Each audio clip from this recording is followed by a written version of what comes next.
नमस्कार विद्यार्थियों, अथर्व एजुकेटर द्वारा चलाए जा रहे फॉरेस्ट एसआई वन दरोगा के एमसीक्यू बैच में एक बार पुनः आपका स्वागत है। मित्रों, आज जो हम टॉपिक पढ़ने जा रहे हैं वो टॉपिक हमारे एग्जाम की दृष्टि से बहुत ही महत्वपूर्ण है। क्यों? क्योंकि आप उत्तर प्रदेश के वन दरोगा की तैयारी कर रहे हैं। सिलेक्शन के बाद आप उत्तर प्रदेश के वनों में वन दरोगा के पद पर नियुक्त होंगे, तो आपको उत्तर प्रदेश के वनों की तो पूरी तरीके से जानकारी होनी चाहिए। अपेक्षित है, बोर्ड के द्वारा भी अपेक्षित होगा, इसलिए इस टॉपिक से मुझे पूरी उम्मीद है कि कई सारे प्रश्न आपसे पूछे जाएंगे। छोटे छोटे से प्रश्न हैं, फैक्चुअल प्रश्न हैं, लेकिन बहुत ही इंपॉर्टेंट प्रश्न हैं, रटने वाले प्रश्न हैं, आंकड़े हैं दोस्तों, ज्यादा से ज्यादा आंकड़े आपको याद करने होंगे। तो चलिए सीधे सेशन प्रारंभ करता हूं, पर उससे पहले यदि आप चैनल पर नए आए हैं, अभी तक आपने चैनल को सब्सक्राइब नहीं किया है, तो प्लीज चैनल को सब्सक्राइब कीजिए। सेशन पसंद आए तो वीडियो को लाइक भी कीजिएगा, ज्यादा से ज्यादा दोस्तों को इसे शेयर कीजिए और बेल आइकन का बटन दबाना ना भूलिएगा। चलिए देखते हैं आज का पहला प्रश्न। और आज का पहला प्रश्न है, निम्न में से उत्तर प्रदेश में कुल वनावरण हेतु सही विकल्प है। देखिए, हमने पहले भी चर्चा करी है, जब भारत की वन स्थिति रिपोर्ट हमने पढ़ी थी, 17वीं वन स्थिति रिपोर्ट। आज हम उत्तर प्रदेश की वन स्थिति रिपोर्ट पढ़ने जा रहे हैं, इसका क्रम भी 17वां है। हमने तब चर्चा करी थी कि तीन चीजें आपको याद रखनी होती हैं। एक तो होता है वनावरण, वनावरण जिसे हम कहते हैं फॉरेस्ट कवर, वनावरण। एक होता है वृक्षावरण और एक होता है वनावरण प्लस वृक्षावरण, वनावरण प्लस वृक्षावरण। यानी कि वनावरण हो गया आपका फॉरेस्ट कवर, वृक्षावरण हो गया आपका ट्री कवर, और वनावरण प्लस वृक्षावरण यानी forest cover plus tree cover. तो इनके आंकड़े आपको अलग अलग याद रखने हैं दोस्तों। यदि आपसे पूछा जाए प्रदेश में कुल वनावरण कितना है, तो ध्यान रखिएगा प्रदेश में कुल वनावरण है 14,817.89 किलोमीटर स्क्वायर, यानी 14,817.89 किलोमीटर स्क्वायर। वहीं यदि आपसे पूछ ले कि वृक्षावरण कितना है, तो याद रखिएगा 7,421 किलोमीटर स्क्वायर, ये हमारा जो है वृक्षावरण है। ये दोनों आंकड़े आप याद रखिए, तीसरा आंकड़ा तो आपका आराम से निकल जाएगा।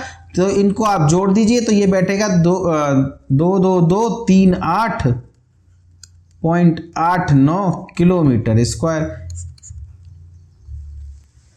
यानी कि 22,238.89 किलोमीटर स्क्वायर हमारा वनावरण और वृक्षावरण है। वृक्षावरण की बात करें तो 7,421 किलोमीटर स्क्वायर, वहीं वनावरण की बात करें तो 14,817.89 किलोमीटर स्क्वायर। तो हमारे प्रश्न का उत्तर क्या हो जाएगा? प्रश्न का उत्तर हो जाएगा बी। अगला प्रश्न है, उत्तर प्रदेश में कितने प्रतिशत भूभाग पर वन और वृक्षावरण है? देखिए, यदि आंकड़ा पूछता कि कितने प्रतिशत भूभाग पर वन और वृक्षावरण है, तो आंकड़ा क्या हो जाता? 22,238.89 किलोमीटर स्क्वायर। ये वो आंकड़ा है जिस पर वन और वृक्षावरण है। और ये जो है उत्तर प्रदेश के कुल क्षेत्रफल का कितना है, तो 9.23% है। तो ध्यान रखिएगा, प्रश्न का उत्तर क्या हो जाएगा? प्रश्न का उत्तर हो जाएगा 9.23%। यानी वनावरण कितना है? 14,817.89 किलोमीटर स्क्वायर। और यदि इसका प्रतिशत पूछे तो ध्यान रखिएगा 6.15%, यानी 6.15% भूभाग पर वनावरण है, 9.23% भूभाग पर वनावरण और वृक्षावरण है। और यदि मैं आपसे वृक्षावरण का प्रतिशत पूछूं तो 9.23 में से 6.15 घटा दीजिए तो आपका निकल जाएगा 3.08%। यानी वनावरण है 6.15% पर, वृक्षावरण है 3.08% पर, और वनावरण और वृक्षावरण कितने पर है, तो इन दोनों को जोड़ दीजिए तो 9.23%। यानी ये तीनों आंकड़े आपको याद रखने हैं, वनावरण के अलग, वृक्षावरण के अलग, वनावरण और वृक्षावरण के अलग। कंफ्यूज नहीं होना, प्रश्न में किसी भी तरीके से पूछा जा सकता है। चलिए अगला है, 2019 की तुलना में 2021 में प्रदेश के वनावरण में कितने प्रतिशत की वृद्धि दर्ज की गई है? ये जो 14,817.89 किलोमीटर स्क्वायर का वनावरण है, आपसे पूछा जा रहा है कि इसमें कितनी वृद्धि हुई है 2019 की तुलना में। तो बहुत बड़ी वृद्धि नहीं हुई दोस्तों, केवल 12.24 वर्ग किलोमीटर स्क्वायर की हुई है। यानी कि प्रतिशत देखा जाए तो 0.08% ही वृद्धि हुई है, पर वृद्धि तो हुई है। अगर स्टेटमेंट दे दिया जाए कि वनों में कमी हुई है तो वो कथन तो गलत हो जाएगा ना। नाम मात्र की ही सही, पर वृद्धि हुई है। वनावरण में कितनी प्रतिशत वृद्धि हुई है? 0.08%। और कुल किलोमीटर कितने? तो 12.24 वर्ग किलोमीटर एरिया की वृद्धि हुई है। इस कथन को ध्यान रखिएगा। चलिए अगला प्रश्न देखते हैं। निम्न में से कौन सा कथन असत्य है? आपको असत्य कथन बताना है। प्रदेश का सर्वाधिक वनावरण वाला जिला सोनभद्र है। ये तो हम सभी जानते हैं कि प्रदेश में सबसे ज्यादा जो जंगल हैं, सबसे ज्यादा वन हैं, वो कहाँ पाए जाते हैं? वो पाए जाते हैं सोनभद्र में। प्रदेश का न्यूनतम वनावरण वाला जिला भदोई है। और प्रदेश के सबसे कम वन कहाँ पाए जाते हैं? भदोई जिले में। प्रदेश का सर्वाधिक वन प्रतिशत वाला जिला सोनभद्र है। ध्यान रखिएगा, प्रदेश में सर्वाधिक वन भी सोनभद्र में ही पाए जाते हैं। सर्वाधिक वन सोनभद्र में पाए जाते हैं। और सर्वाधिक वन प्रतिशत वाला जिला भी सोनभद्र ही है। सर्वाधिक वन प्रतिशत वाला जिला ये भी सोनभद्र है, कहीं कोई दिक्कत नहीं है। दोनों केस का आंसर जो है सोनभद्र है। यदि आपसे पूछ ले सर्वाधिक वन कहां पाए जाते हैं तो सोनभद्र में, सर्वाधिक प्रतिशत कहां पर है वनों का, तब भी सोनभद्र है। इसी प्रकार न्यूनतम वन वाला जिला भदोई है। और न्यूनतम वन प्रतिशत, न्यूनतम वन तो आपका भदोई में है ही, और न्यूनतम वन प्रतिशत अगर आपसे पूछ ले तो वो उत्तर भी भदोही ही होगा। कहीं भी उत्तर जो है आपका अलग नहीं है। जहां पर आंकड़े अलग हो जाते हैं वहां आपको ध्यान रखने हैं, तो ध्यान रखिएगा इसका बागपत नहीं होगा बल्कि भदोही होगा। यानी कि ये कथन हमारा क्या हो जाएगा? गलत हो जाएगा। चलिए अगला है, प्रदेश के किस जिले के वनावरण में सर्वाधिक वृद्धि देखी गई है? देखिए सबसे ज्यादा वन जो है सोनभद्र में है, पर सबसे ज्यादा वृद्धि 2019 की तुलना में 2021 में जो वनों के वनावरण में वृद्धि हुई है, कितनी वृद्धि हुई है? केवल 12.24 किलोमीटर स्क्वायर के वनावरण की वृद्धि हुई है। पर इसमें भी किसमें सबसे ज्यादा वृद्धि देखी गई है? तो वो देखी गई है आपकी सहारनपुर जिले में। तो ध्यान रखिएगा किस जिले के वनावरण में सर्वाधिक वृद्धि देखी गई है, तो प्रश्न का उत्तर क्या हो जाएगा? प्रश्न का उत्तर हो जाएगा सहारनपुर। प्रदेश के किस जिले के वनावरण में सर्वाधिक कमी हुई है? तो ध्यान रखना जो ट्रेंड चला है इस रिपोर्ट का वो ये है कि जहां पर सबसे ज्यादा वन है वहीं वृद्धि भी देखी गई है, सबसे अधिक कमी देखी गई है। यानी कि सोनभद्र में सबसे ज्यादा वन कहां पर है? सोनभद्र में। और सबसे ज्यादा वनों में कमी कहां देखी गई है? सोनभद्र में। लेकिन कमी के बावजूद भी अभी भी सर्वाधिक वन कहां पर है? सोनभद्र में ही है, ध्यान रखिएगा। तो प्रदेश के किस जिले के वनावरण में सर्वाधिक वृद्धि देखी गई? तो सहारनपुर। सर्वाधिक कमी कहां देखी गई? तो सोनभद्र हमारे प्रश्न का उत्तर हो जाएगा। चलिए अगला प्रश्न है, प्रदेश के किस जिले में सर्वाधिक अति सघन वन स्थित हैं? ध्यान रखिएगा 3 प्रकार के वन हैं ये। अति सघन वन आपका हो जाएगा मध्यम सघन वन, और तीसरा हो जाएगा खुले सघन वन। तो आपको सिर्फ इतना नहीं ध्यान रखना कि सबसे ज्यादा वन कहां पर स्थित है, कि सर्वाधिक वन जो है हमारे सोनभद्र में स्थित है, उससे हमारा काम नहीं चलेगा। हमें याद रखने पड़ेंगे ये अलग अलग। अगर पूछे प्रदेश के किस जिले में सर्वाधिक अति सघन वन स्थित हैं, तो ध्यान रखिएगा सर्वाधिक वन सोनभद्र में स्थित हैं, लेकिन सर्वाधिक अति सघन वन किस जिले में स्थित हैं? वो स्थित हैं आपके लखीमपुर खीरी में। तो अगर अति सघन वन देकर के पूछ ले तो प्रश्न का उत्तर क्या हो जाएगा? प्रश्न का उत्तर हो जाएगा लखीमपुर खीरी। चलिए अगला है प्रदेश के किस जिले में सर्वाधिक झाड़ियां पाई जाती हैं? छोटे छोटे प्रश्न हैं, फैक्चुअल प्रश्न है, छोटी क्लास रहेगी लेकिन इंपॉर्टेंट प्रश्न है। तो प्रदेश के किस जिले में सर्वाधिक झाड़ियां पाई जाती हैं? तो किस जिले में सर्वाधिक वन है? सोनभद्र में। किस जिले में सर्वाधिक अति सघन वन है? लखीमपुर खीरी में। किस जिले में सर्वाधिक झाड़ियां हैं? तो वो हैं आपकी आगरा में। तो ध्यान रखिएगा, आगरा में सबसे ज्यादा झाड़ियां पाई जाती हैं। सर्वाधिक मध्यम सघन वन किस जिले में स्थित हैं? तो मध्यम सघन वन उसी जिले में स्थित है जहां पर सबसे ज्यादा सघन वन है, यानी कि जहां पर सबसे ज्यादा वन है, यानी कि सोनभद्र। यानी अगर पूछ ले वन सबसे ज्यादा कहां पर है तो सोनभद्र हो जाएगा, मध्यम सघन वन सबसे ज्यादा कहां पर है तो सोनभद्र हो जाएगा। लेकिन यदि पूछ ले अति सघन वन सबसे ज्यादा कहां पर है तो प्रश्न का उत्तर क्या हो जाएगा? प्रश्न का उत्तर हो जाएगा लखीमपुर खीरी। तो ध्यान रखिएगा ये बात, यहां पर आंकड़ा बदल रहा है और जहां आंकड़ा बदलता है वो हमें विशेषतः ध्यान रखना होता है। चलिए अगला है, निम्न में से कौन से वन उत्तर प्रदेश में सर्वाधिक हैं? अभी 3 प्रकार के वन हमने देखे, खुले वन, मध्यम सघन वन और अति सघन वन। आपसे पूछ रहा है कि सबसे ज्यादा वन उत्तर प्रदेश में कौन से हैं? तो उत्तर प्रदेश में सबसे ज्यादा खुले वन पाए जाते हैं। ध्यान रखिएगा, खुले वनों के बाद जो नंबर आता है वो आता है मध्यम सघन वन का, और मध्यम सघन वन के बाद अति सघन वन, यानी सबसे कम कौन से पाए जाते हैं? अति सघन वन। और अति सघन वन सबसे ज्यादा कहां पर है? लखीमपुर खीरी में। जबकि मध्यम सघन वन कहां पर है? सोनभद्र में। और खुले वन कहां पर है? ये भी सोनभद्र में। चलिए अगला है, उत्तर प्रदेश में कितने प्रकार के वन पाए जाते हैं? देखिए खुले वन, मध्यम सघन वन, अति सघन वन, ये तो जो है हो गई थी, लेकिन उत्तर प्रदेश में अगर पूछा जाए कुल कितने प्रकार के वन पाए जाते हैं तो ध्यान रखिएगा नंबर कितने हैं? 29 प्रकार के। 29 प्रकार के कुल वन पाए जाते हैं उत्तर प्रदेश में। हालांकि आपको 29 प्रकार के वन कौन कौन से हैं ये याद करने की आवश्यकता नहीं है, पर 29 प्रकार के वन पाए जाते हैं। और पूछ लिया जाए कि सर्वाधिक वन कौन से पाए जाते हैं तो ध्यान रखिएगा सर्वाधिक वन जो उत्तर प्रदेश में पाए जाते हैं वो पाए जाते हैं उत्तरी शुष्क मिश्रित पर्णपाती वन। उत्तरी शुष्क मिश्रित पर्णपाती वन, ये आप रट के रखिएगा, ये जरूरी है।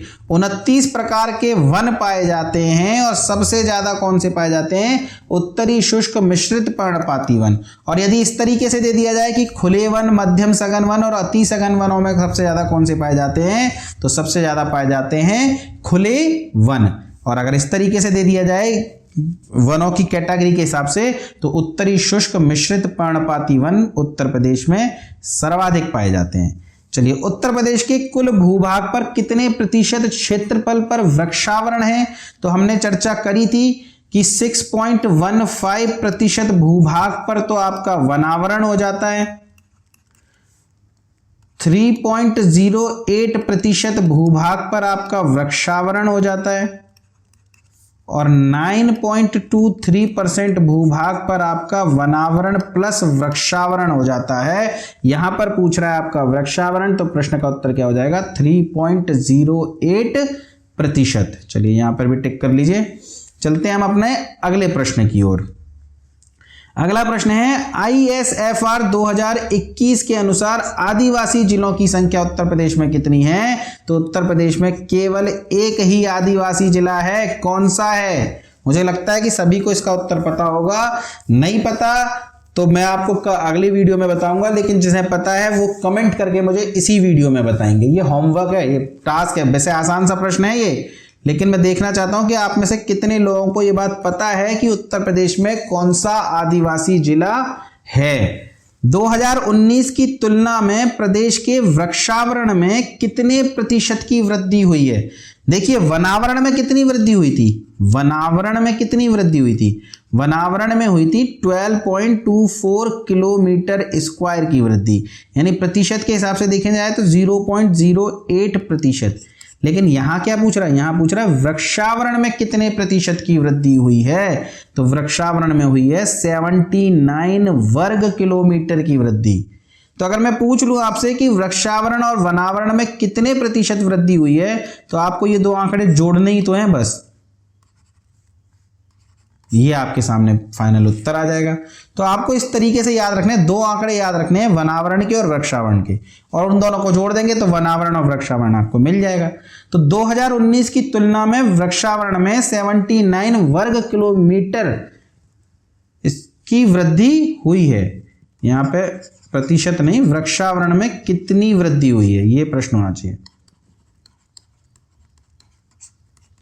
वृक्षावरण में कितनी वृद्धि हुई है, तो 79 वर्ग किलोमीटर की वृद्धि हुई है।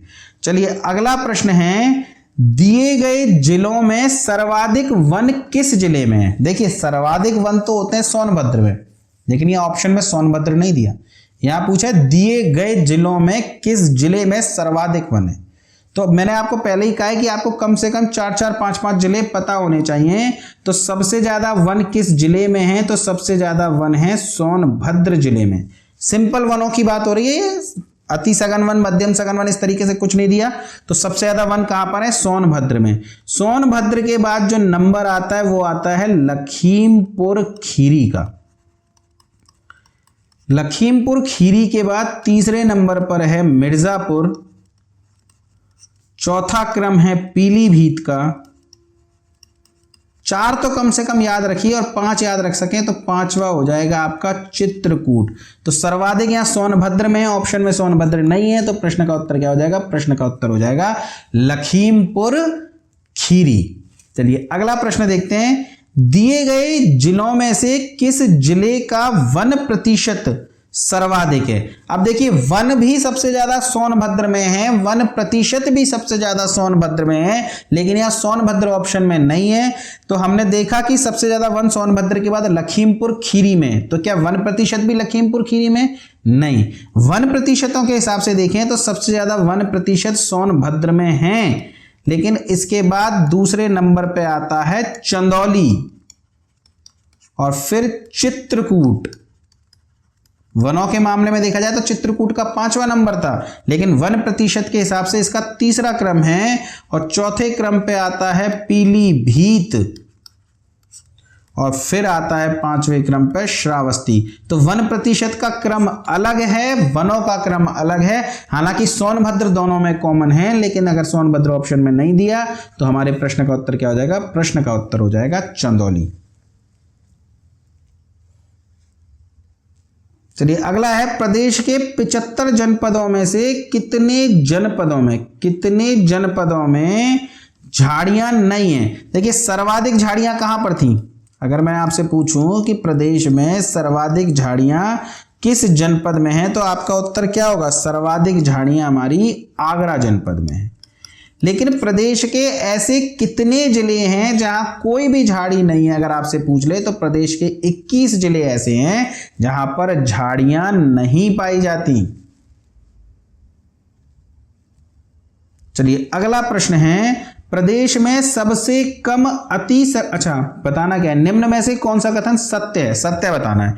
प्रदेश में सबसे कम अति सघन वन बस्ती जिले में है। देखिए प्रदेश में सबसे कम वन कहां पाए जाते हैं, भदोई जिले में। सबसे कम अति सघन वन कहां पाए जाते हैं पूछ ले तो उत्तर हो जाएगा बस्ती में। प्रदेश में सबसे कम सघन वन कहां पाए जाते हैं, तो संत कबीर नगर में, ये भी ठीक हो जाएगा। और प्रदेश में सबसे खुले वन कहां पाए जाते हैं, तो वो भदोई में पाए जाते हैं, ये कथन भी सही हो जाएगा, यानी कि उपरोक्त सभी। देखिए आप एक काम कीजिए, एक लिस्ट आप एक बार बना लीजिए, छोड़िए मैं अगली स्लाइड पे बना देता हूं। आप यहां पर एक लिस्ट बना लीजिए, वन,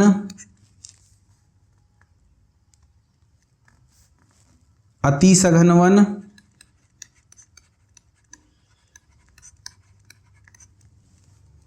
मध्यम सघन वन और खुले वन। यहां पर आप लिख लीजिए सर्वाधिक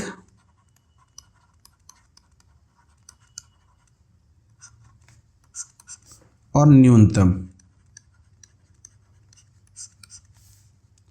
अगर आपसे पूछे कि सर्वाधिक वन किस जिले में है, तो सर्वाधिक वन है आपके सोनभद्र जिले में। आपसे पूछे न्यूनतम वन किस जिले में है, तो न्यूनतम वन है आपके भदोई जिले में। लेकिन यदि बात करें अति सघन वनों की, तो अति सघन वन सबसे ज्यादा किस जिले में पड़ते हैं, तो ये पड़ते हैं लखीमपुर खीरी में। जबकि सबसे कम अति सघन वन किस जिले में है, तो ये है आपके बस्ती जिले में। अगर पूछूं मैं मध्यम सघन वन सबसे कम किस जिले में है, तो ये हो जाएंगे, सर्वाधिक किस जिले में है, तो ये हो जाएंगे सोनभद्र में। मैं पूछूं सबसे कम किस में है, तो ये हो जाएंगे आपके संत कबीर नगर में।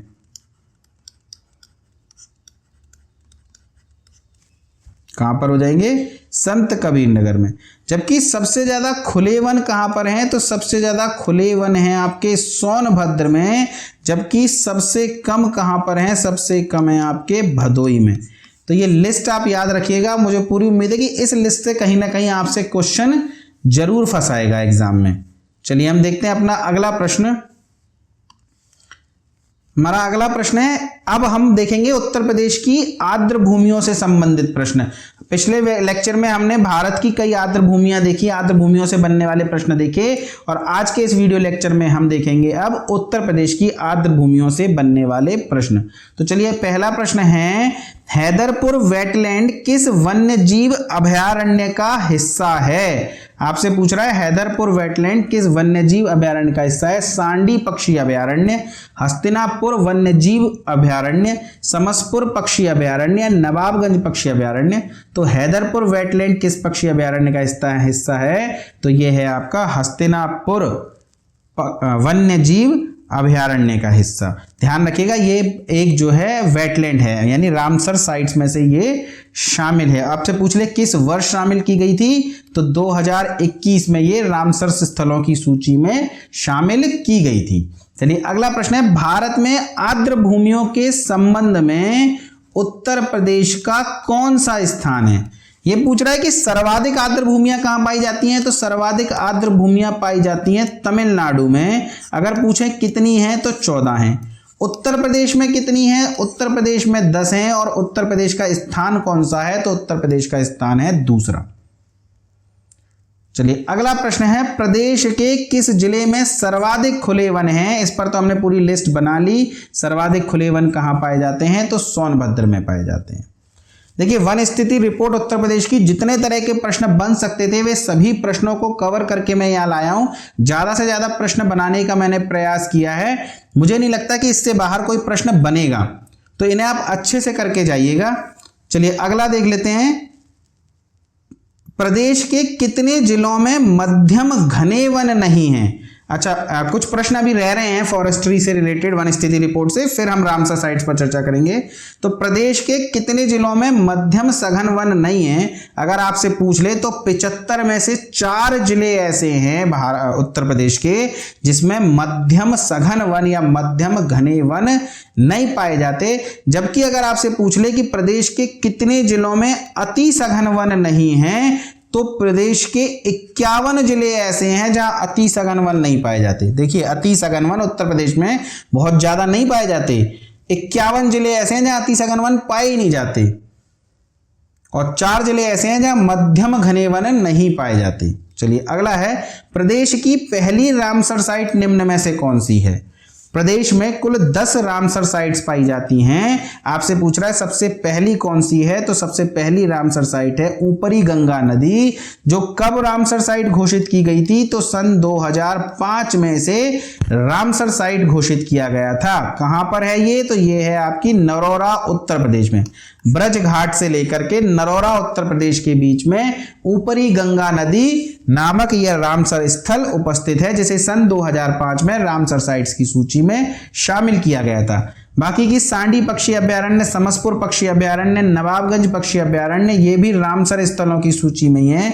बात करें सांडी पक्षी अभयारण्य कहाँ स्थित है, तो ये स्थित है आपका हरदोई जिले में।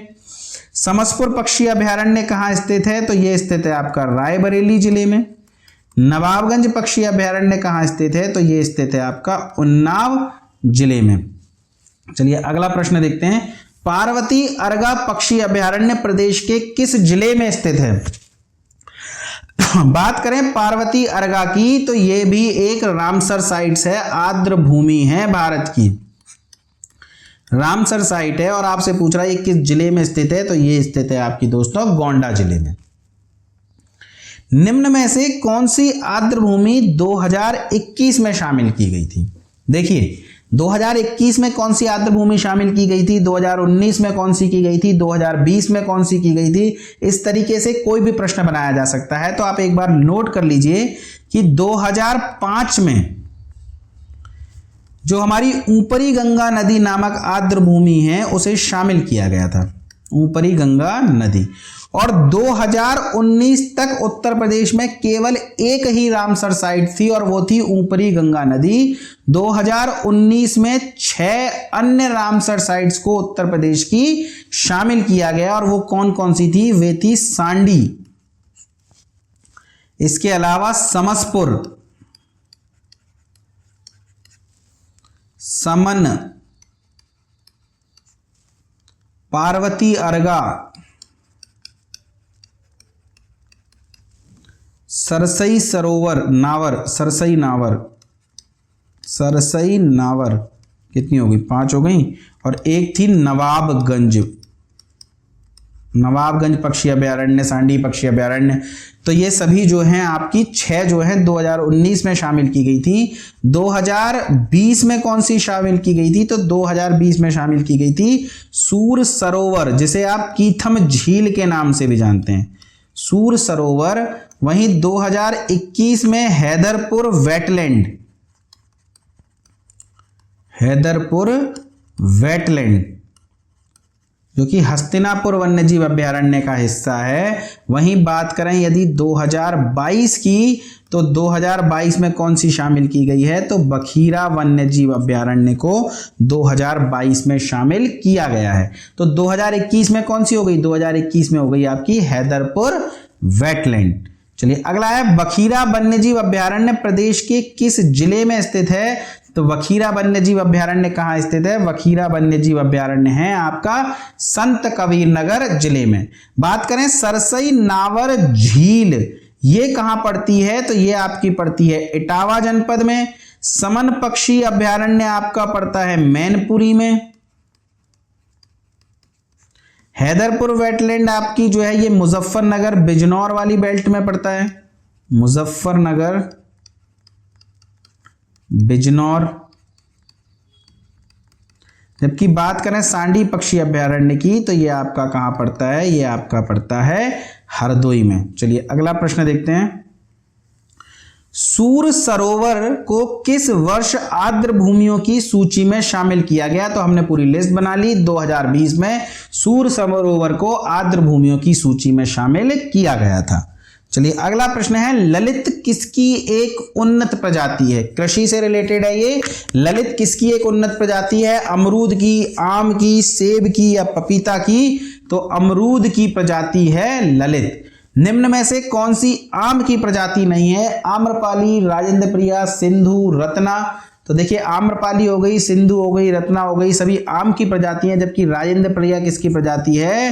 राजेंद्र प्रिया प्रजाति है आपकी हल्दी की। तो दोस्तों ये थे आज के महत्वपूर्ण प्रश्न। मुझे पूरी उम्मीद है आपको जरूर पसंद आए होंगे और एग्जाम के लिए भी आपके ये रामबाण साबित होंगे। तो फिर पढ़ते रहिए, मस्त रहिए, चैनल को शेयर सब्सक्राइब करते रहिए। धन्यवाद दोस्तों।